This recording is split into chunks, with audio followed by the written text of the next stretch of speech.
Hey, everybody. Welcome back to the Cosmic Leadership Podcast. I am your host, Adelina East. I'm an EMDR therapist. I also use internal family systems, or IFS, and my own modality, transformational healing, to guide people towards healing themselves. It is something I believe we are all capable of, and I think we just all need the right guide to get there.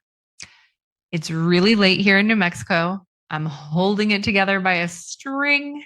It's the holiday season. I am seeing folks that I haven't seen in years come back to the practice because the holidays are so super stressful. However, the reason that I am recording this so late and trying to get it out to you so quickly is because many of you have asked me to have this guest on today, like yesterday, like record it right now and put the episode out right now. At first, I just saw his Instagram profile and was like, oh, I get it. He's really handsome. Yes, I am still a queer woman, but I can gauge handsomeness. I used to date men. I get it. And yes, he is extremely handsome. I understand, but he's also really smart. I have had so very few people who identify as men on this podcast, not because I don't love men, but just because I find that, like, I, as a healer, resonate with other feminine healers, and we tend to have like a lot of things in common and that kind of stuff. But Dr. Ray is pretty cool. So that is our guest today. His name is Dr. Ray Doktor.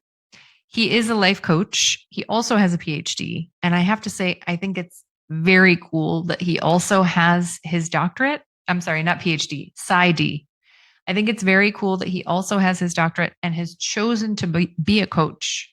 Like, I think that's really important. I love people who just kind of like go their own way, because I do that too. So about him, Dr. Ray Doktor is a best-selling author recognized by the team behind Chicken Soup for the Soul series. With a doctorate in clinical psychology and over 28 years of experience as a life and relationship coach, Dr. Ray has shared stages with some of the most influential voices in personal development, including Marianne Williamson, Bruce Lipton, John Gray, and Eckhart Tolle. You may have seen him on the E! Channel, HBO, and KCAL 9 Los Angeles. His insights have been featured in Psychology Today, Men's Health, and the Los Angeles Times. But I have to tell you, yes, he was featured in Men's Health, but he could also be featured in Women's Health. He takes me through a process about limiting beliefs. And as you all know, I work with limiting beliefs all the time. I love to use my modality, transformational healing, which is all about neuroscience and psychology and working with your soul. Also, like, we incorporate a lot of spirituality into my work. I love to work on limiting beliefs from that place. But the process that Dr. Ray Doktor takes me through allows me to figure out what that new belief could be in a very different way. And I have to give you a trigger warning here. This is a very vulnerable episode for me. That sharing I did with him, way vulnerable. So please be kind in the comments.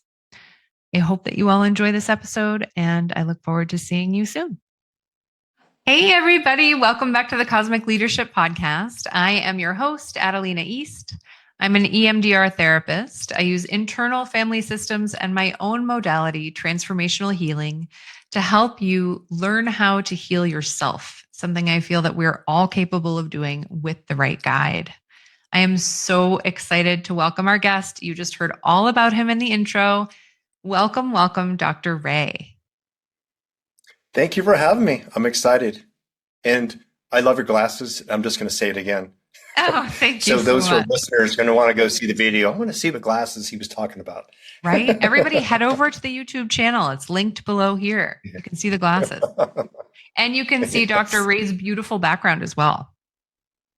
Thank you. So, Dr. Ray, we have heard so much about you lately. One of my acquaintances, someone that I know from the pod, was telling me all about your relationship coaching, all about your coaching on limiting beliefs. I would love to just dive right in with some of the relationship stuff today. Is that okay? That would be awesome. Okay.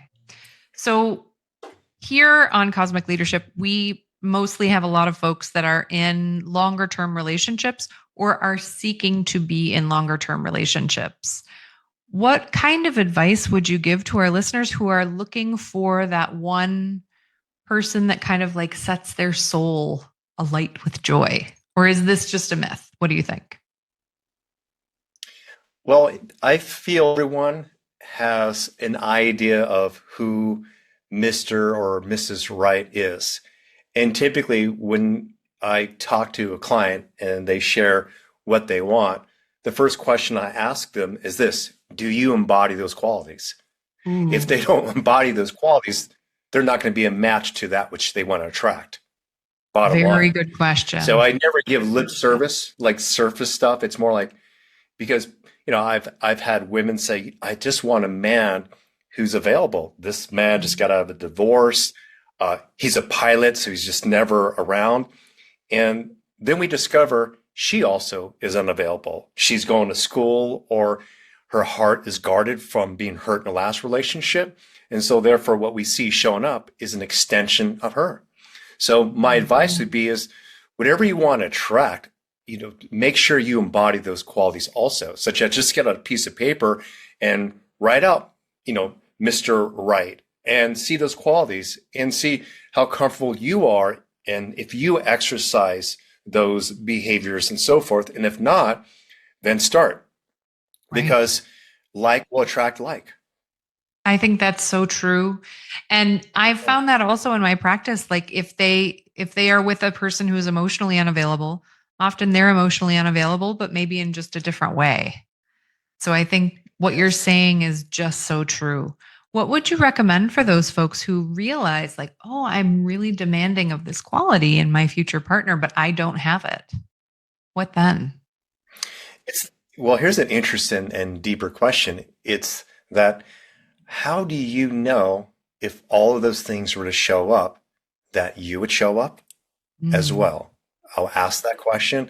And number two, how can you guarantee that this person would fulfill your life when in this moment you feel discontent, you feel loneliness, you feel empty?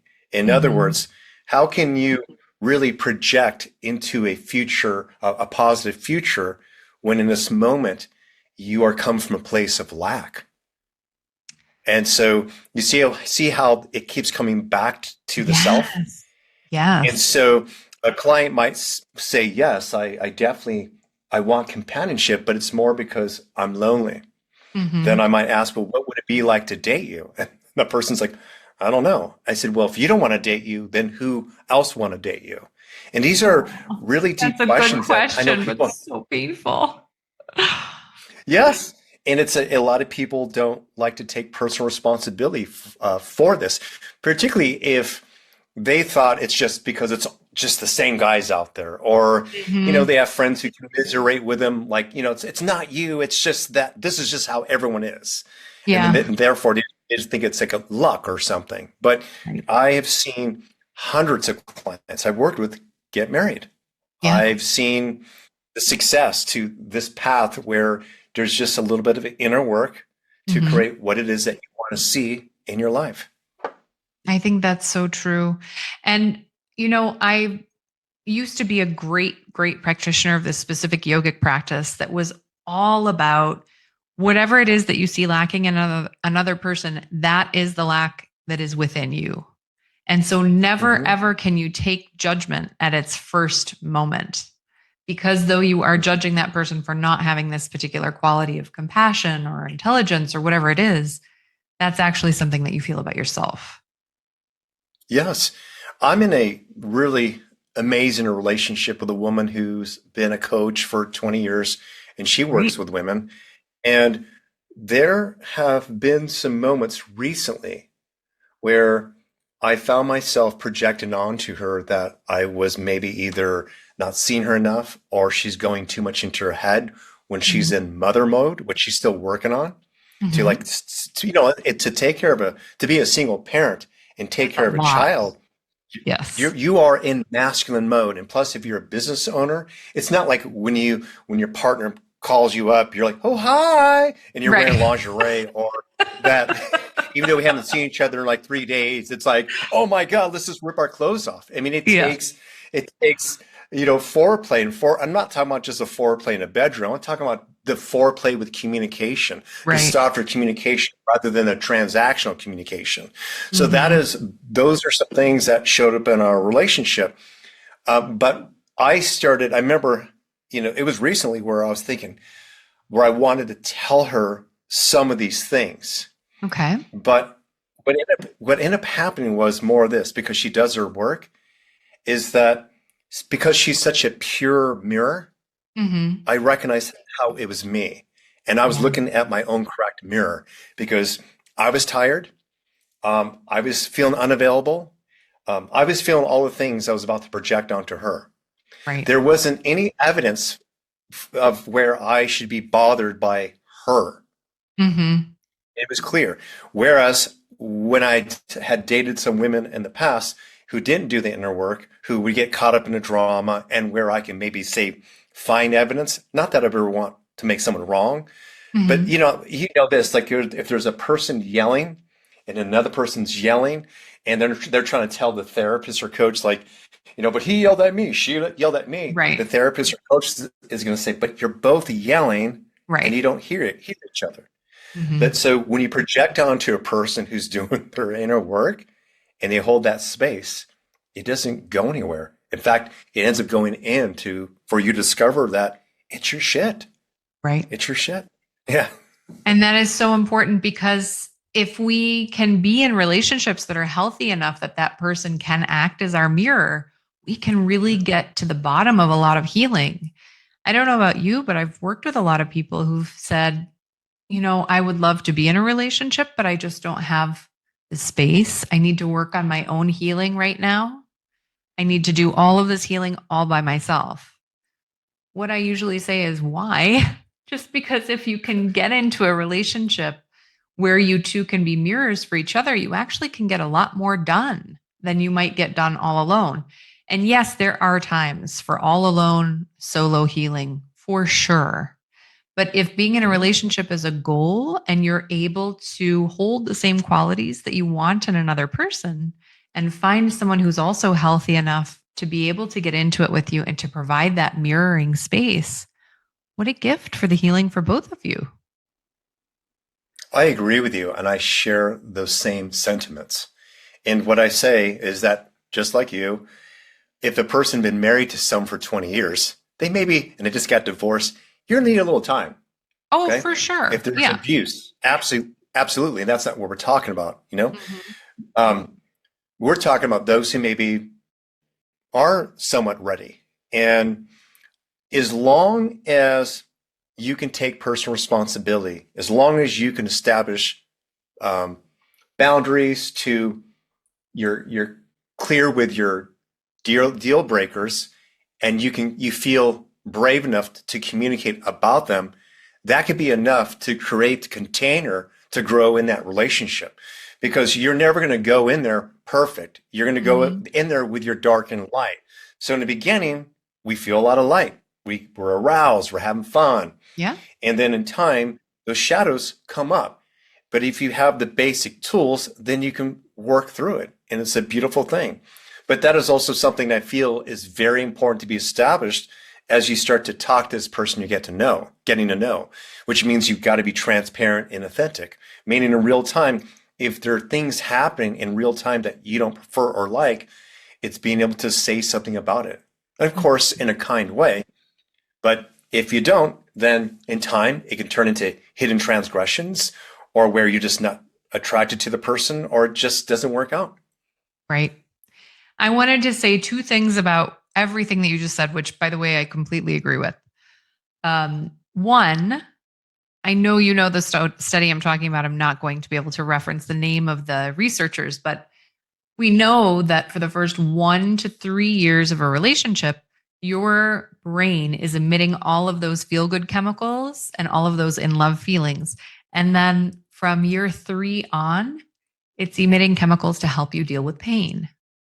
And I think this is such an important trigger from the body to just remind us It is not always going to be that incredible lust and, oh, the joy of seeing them again after not seeing them for a few days.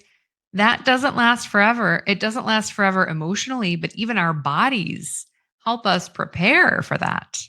Um, that was one of the first things I wanted to say. And then the second thing I really liked that you said was, there is that time as a couple where you start to learn each other's ways and you start to understand each other better. And that's the time when you can really dive in further. You've had as you were talking about with you and your partner, after the workday is over, everybody's in their masculine because we're all out there trying to survive in this capitalist society. But then you have to have the emotional foreplay, physical foreplay, all the foreplays to try to get the two of you back to each other again at the end of that day. Yes, absolutely. One thing I do with new partners, friends, even people I might go into business with. In fact, I propose these questions to this man who wants to start a group with me. And the first set of questions are, what are you like when you are in your shit? Mm-hmm. How do I know and you know when you are in your shit? And number 3, how do I support you when you are in your shit? I mean, that is, if you know Those that are at the beginning, important questions. yeah, that's usually what destroys relationships. In fact, it's typically like the unhealed teenage version of ourselves that says, F you, and breaks up. Wait a minute. That's your nervous system speaking. It's not even your conscious, awareness that is feeling into the experience. It's communicating from a place of reaction. So that's the first set of questions. And then the other one is, if I were to put all your exes in the same room, what would they say are your greatest strengths and your weaknesses? Oh, I love that one. I love that one. Everyone rewind that back, those two set of questions, because that question could be asked on the first date. Oh, that's great first date question. Oh, yeah. So if a person is really uncomfortable with that and they don't know, I wouldn't say it's a red flag, but I would say, wow, aren't they introspective? Have they not gathered enough awareness of like how they participated in that relationship? Mm-hmm. And so it's to be proposed and not like as an interrogation. It's supposed to be fun. Yeah. I love to share that. I don't have a problem to say, my weakness is impatience. All right. Or if someone asks me, how are you like when you are in your shit? I will start to talk quicker. I get a little bit more into work as a distraction. Mm-hmm. And all of a sudden, I'll pick up this busyness in my voice. Sounds like maybe there's a fire in the background. That's it. And that's usually when there's a lot, maybe, my computer's not working. I was on tech support with Apple and I couldn't understand the English. My son's sick. And it's like this perfect storm where it's come out. Mm-hmm. And my girlfriend will say, we have sentence stems that work to keep our relationship going. And it's a funny question. How are you really doing, Ray? Yeah, that's a good She'll one. ask me that. And because I've done enough work, I'm like, oh, how am I doing? Then I check in my body. I'm like, oh my God, I am acting like a stressed human being. Okay. Tell me the 3 questions again. What are you like when you're in your shit? Yeah. So, what do you like when you are in your shit? Okay. To how do I know that you are in your shit? And then number 3, how do I support you when you are in your shit? Oh, that's so good. Yeah. So good. Yeah. So my girlfriend Nicole, as an example, she said, I found it out when we were courting each other, and she said, I could get real quiet. I start to get quiet I get avoidant. And I saw it happen. And I asked her, I go, are you overwhelmed? Like, is there something coming up? She said, yes, I've been listening to a bunch of your audios and like, it's a lot to process and I just need time to integrate it. And so I got it. Yeah. And so we have that communication. And so what happens with a lot of couples is that they go into relationships still unhealed, to Hmm. they still lack authenticity, and they pretend to be someone they're not. And so therefore, they're not saying certain things. They're not asking questions, Yeah. and they're not bringing attention to something that maybe is really important. Because if it's a man, he still wants to sleep with her. Uh, it could be that I don't like dating and like this is as good as it gets. It could Hmm. be I'm happy just to have companionship, whatever it is. Yeah. But that's not sustainable. You might get to the second date or third date, but I guarantee it's going to fall apart if your true self doesn't show up. So in my life, not only with my girlfriend, but with my co-parent, with everyone in my life, like I speak always for my truth, no matter what, even if people will move away from me. And because of that, I feel free. I feel it's very liberating to be able It to is say very anything. liberating. Yeah, and know that the people who surround me love me and support me. I think that's Isn't that so interesting? Like, amazing. It yeah, is. And the more yeah. I mean, I also find this to happen as I age. I was Mhm, talking to someone yesterday that I haven't worked with since I was 40, and now I'm 45. And, mhm, you are a coach as well. You know that the holidays are really triggering for a lot of people. So sometimes the folks mhm, that you haven't worked with in years will come back around the holidays just because it's all overwhelming. mhm. And I she have was one saying, tomorrow. yeah, exactly. And I love them. I Yes. love them so much. It's wonderful to be able to start with someone having already known a lot of their story. Like, what a great starting point. Yeah. But she was saying, you sound so much more in your power. And I feel Yeah. like that happens kind of naturally with age, also. Like, you just end up giving less of a shit what anyone thinks about what you say or do. It's just like, I don't have time for that in my head. I don't have the energy. Think what you want. I've got stuff to do. But I also think so much of that is about being in your authenticity. And I think that can be really hard for people who have grown up with a lot of trauma. I work with a lot of folks who have early childhood trauma. I mean, who doesn't at this point? Um, and I think getting to that place of authenticity without people pleasing, as you and I were talking about before we started recording, I think it's so hard. Do you have any tips for folks who are trying to get into that authenticity but haven't been able to do it yet?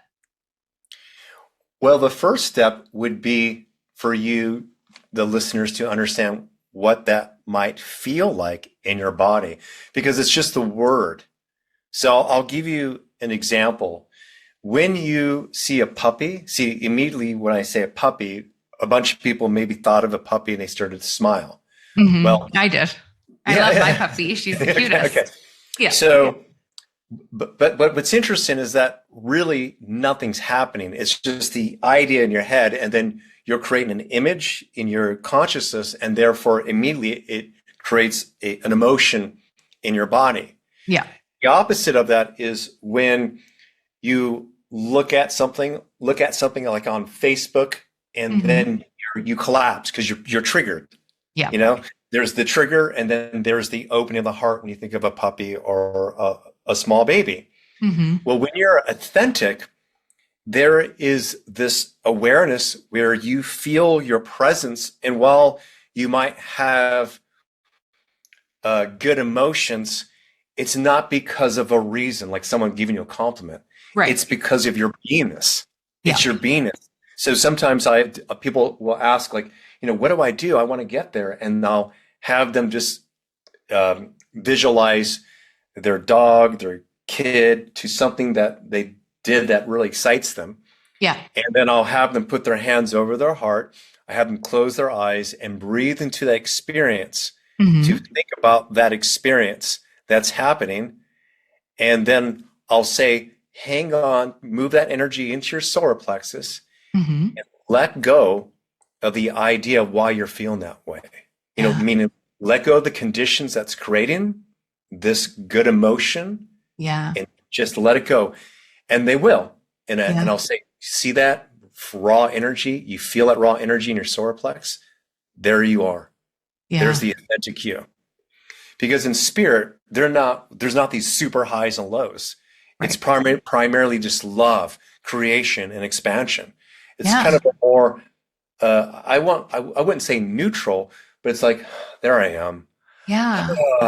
There. It's Yeah. that feeling. And that would be your authentic self. It can happen through breath work. It can happen through guided imagery. It can happen by just listening to what I just did and try it. Hmm. When you arrive to that space, then you'll have an experience of what it means to be in that space. And when you're in that space and you communicate with someone, like a Yeah. future partner, that you know whatever you're saying is built on truth. Yeah. And that is what will create a sustainable relationship. And if that person isn't aligned, then that's why you date, because you're looking for the feedback also. Right. It's Yeah. a great way to find out if they're aligned. Yes. Almost no other way to know. Yep. Yes. What do Got you to think? test the waters. Exactly.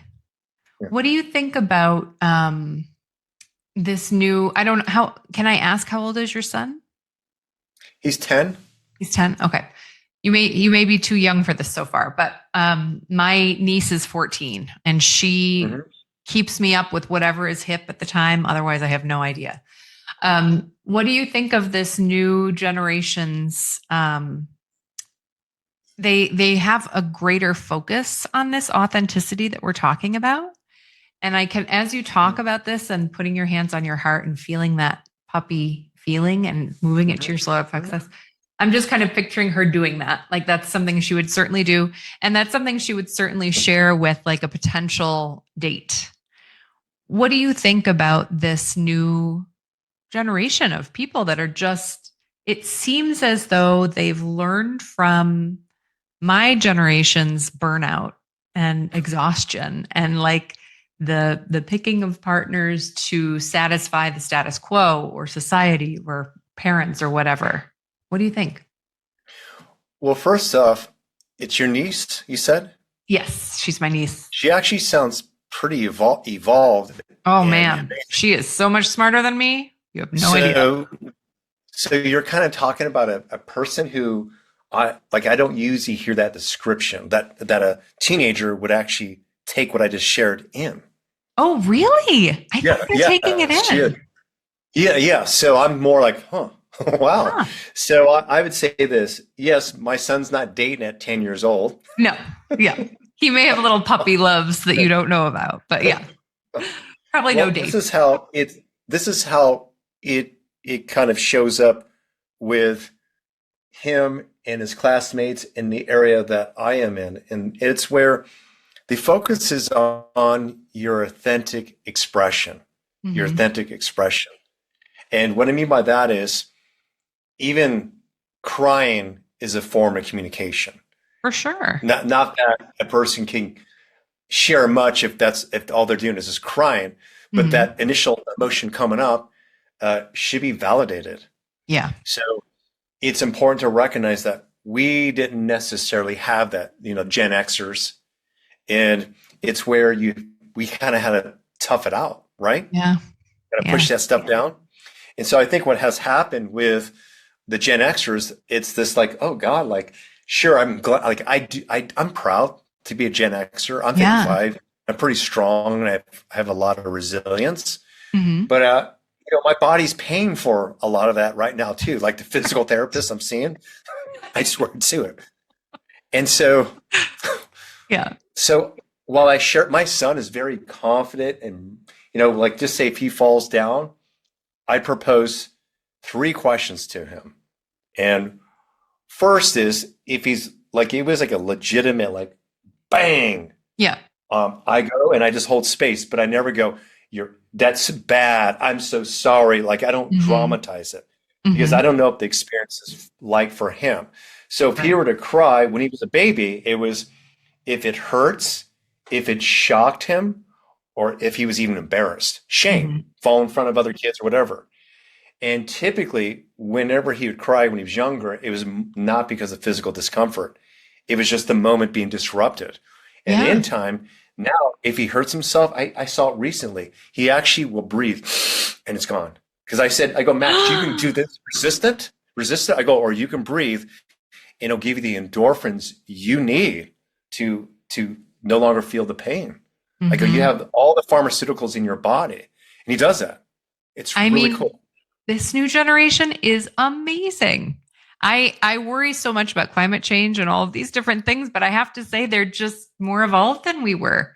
I think they're benefiting from our nonstop visits to the physical therapist or all of the other things, my chiropractor, that kind of stuff they've learned. I love that. It's awesome. Isn't it funny? Like I know these are generalizations, but like with the baby boomers with the dualistic thinking, black or white. So I never would want to ever become like Archie Bunker. Right. Like, everything sucked, Right. So I can't even like watch Seinfeld. Like I don't like that complaining. Yeah. I don't find it comical anymore. Okay. But I think like we're here to try to make it better. But also to the extreme, it's where they allow the child to move into victimhood and to stay there and not get back up on her feet and take new action. So it's very important that that's implemented into the parenting. But I do agree with our new collective narratives and what we have to offer children. There's a lot more space for children to be integrated in both their masculine and feminine. Mm-hmm. And I think we're seeing that with all of we've gone way off topic, but this always happens on this show. We'll get back to Dr. Ray's advice giving in a moment. But I think that is so clear with the gender identity politics that happen right now. The sexual identity politics. It's such a focus. And I think that is part of our younger generations teaching us that like anything is okay. No black and white thinking. What you learned from your parents is not okay. There are all kinds of gradations. Everything is a spectrum. I really appreciate that as a queer woman myself. Oh, okay. Yeah. What's interesting is that I would say the fight you had to be who you are is way different than it is today. For right? Sure. Yes. Yeah, big time. Okay. So there's a lot more space and safety. I mean, I know that they can still be bullied, but there's just more space. We've created that, which is amazing. The one thing that I wish that, and I share in my book, All It Takes Is One. I told you I'd find a yes, thank you for weaving that in. We got I just so snuck off topic. Yeah, put it out there. Okay. So what I was going to say is that there's different actions of masculinity and femininity online. And some men embody more like the feminine qualities, and some women embodies more of the masculine qualities. And we're not black or white. Like if you ever see the men from the 1940s movies, oh my God, they're mean. They're all mean. Yeah. Isn't that crazy? And it is. It was like they completely leave us any joy. It's like, I'm going to will myself through life. You know what I mean? That's extreme, toxic masculine. But when we become more androgynous, then that's when we start seeing more of our life. Right. Yeah, I think it's so helpful. Okay, let's go back to your book, All It Takes Is One. Can you talk to us about what one you're talking about? Meaning like what that means? So I know it's about All It limiting Takes beliefs. Is One, drop your one big hidden belief. Yeah. Well, I was just reading it because I forgot the title. Okay. Did you know actually the first month I was promoting this, it was in April, and the title was a process, and we changed it several times, and I was on podcasts and I literally forgot the title, the correct title.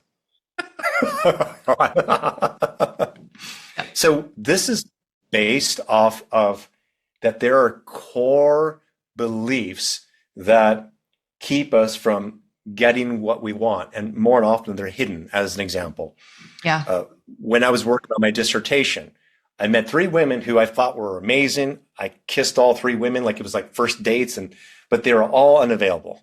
Oh. But I also was unavailable because I was working on my dissertation. But then I Hmm. created this narrative that it's hard for me to meet women because I'm a relationship coach, or that I'm intimidating, or all this stuff that people would tell me.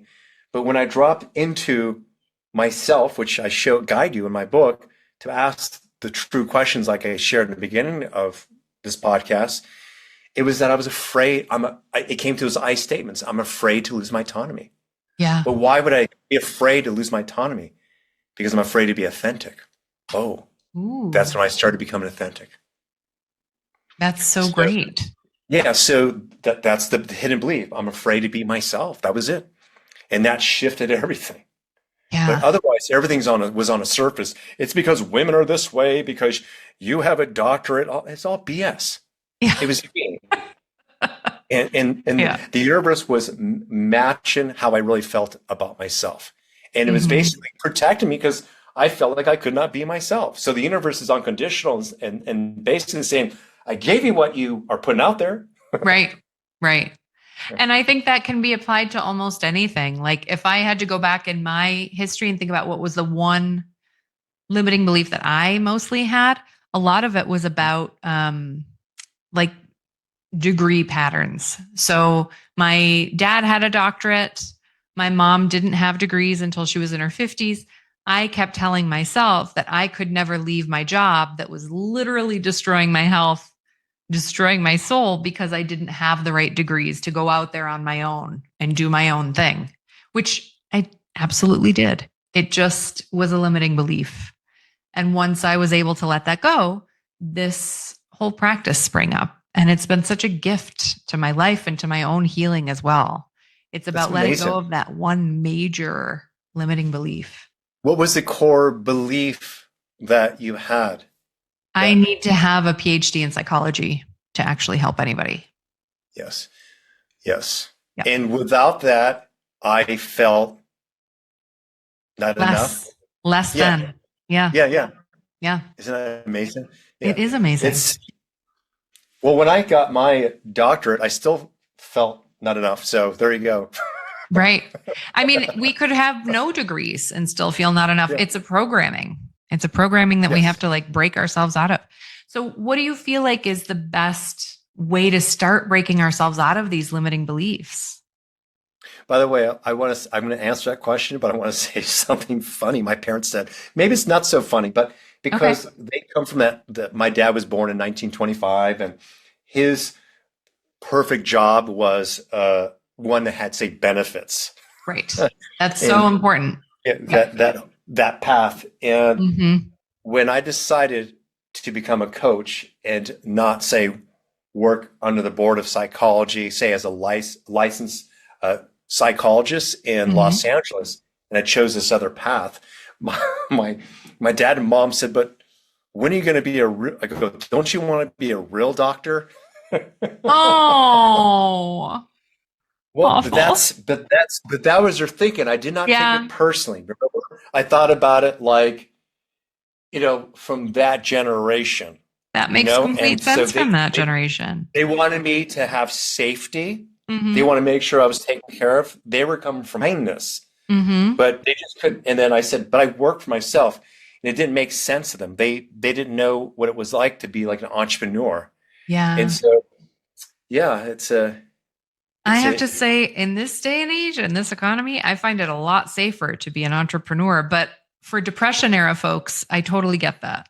yeah, That yeah, was yeah. their feeling. Yeah. So the question you asked is, how do we get to limiting beliefs? How do we get out of them? Get out of them by getting honest with first the emotions, such as, can I do a little rundown with you? Please. Okay. Okay, Let me look, think of a we're limiting this is belief. Hang on. I if have you to want to think. go through. Oh, okay, you want to do a real one now? This is good. Okay, cool. Yeah. Why not?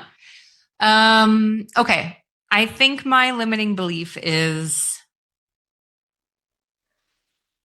okay, it's mostly about my house. If I am unable to get this long laundry list of things done that I need to get done on my house, I will get sick again. I am a survivor of mold illness.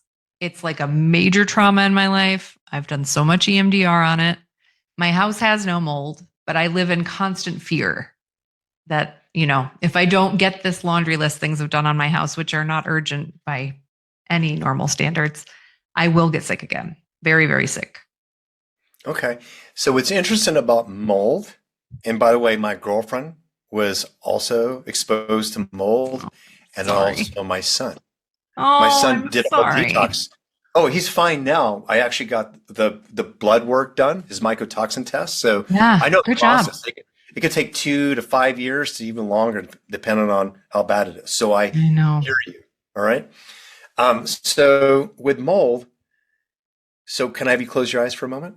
Yes. Yeah. Okay. So what I want you to do for a moment is imagine being in your house right now and you're feeling the entire house, Mm-hmm. and allow one part of you to connect to the laundry list that you Okay. need to get done, and then the other part of you worried about the mold.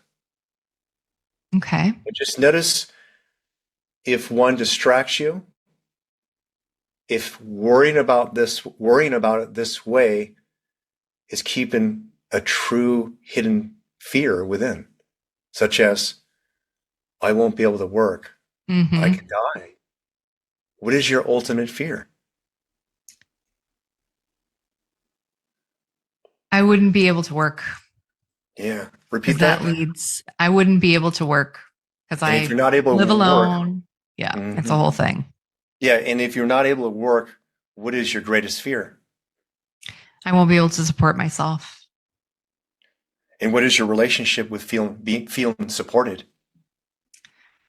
When I went through mold the first time, I had a great support. I was married and it was a really happy marriage. And I left it when I came out as queer. Okay. So, yeah. Yeah. So support, what is your relationship to support now? I have a lot of social support and I have a new partner who's wonderful, but we don't live together. It's newer. Hmm. And my social friendships are newer. I'm new in this town. I just moved here a year ago. Okay. So being new, the new woman can make you feel what when it comes to support?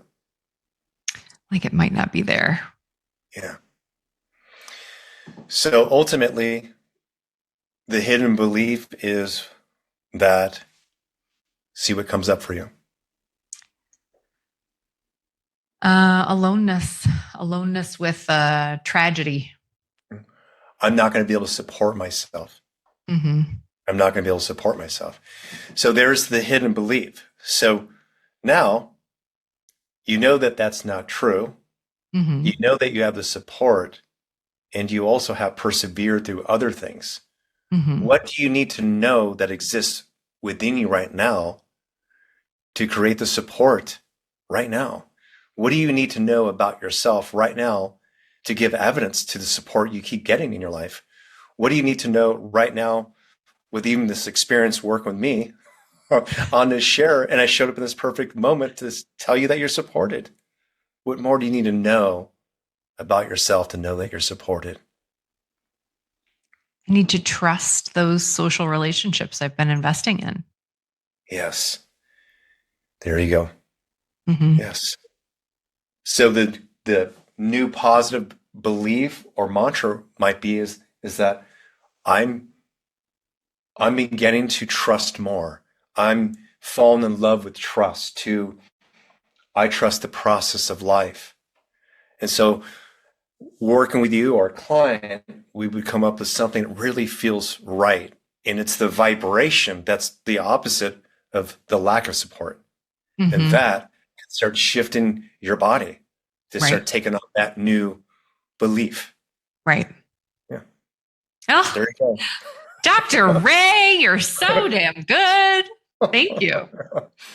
So in my book, it actually has little exercises like that. Some of them are very basic and simple, and they get to the core of people's problems. As an example, just like in the first, I think the third chapter, it's the exercise is called the return to love exercise.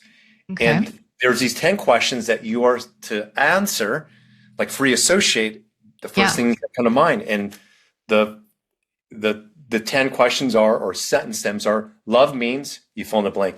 My family taught me that love meant, you fill in the blank. I received love when I didn't receive love when I. So you have that. And here are some answers I got from clients. Love equals pain to me. My family taught me that love has to be earned. I received love when I achieved good grades. I didn't receive love when I disagreed with my parents. So they're the responses. Now, the positive, or the way that we counteract that, just like I did with you, would be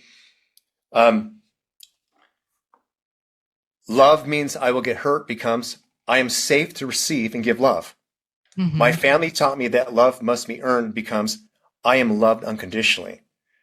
I received love when I got good grades becomes I receive love every day because I am love. I didn't receive love when I disagreed with my parents becomes I'm authentic and loved for who I am.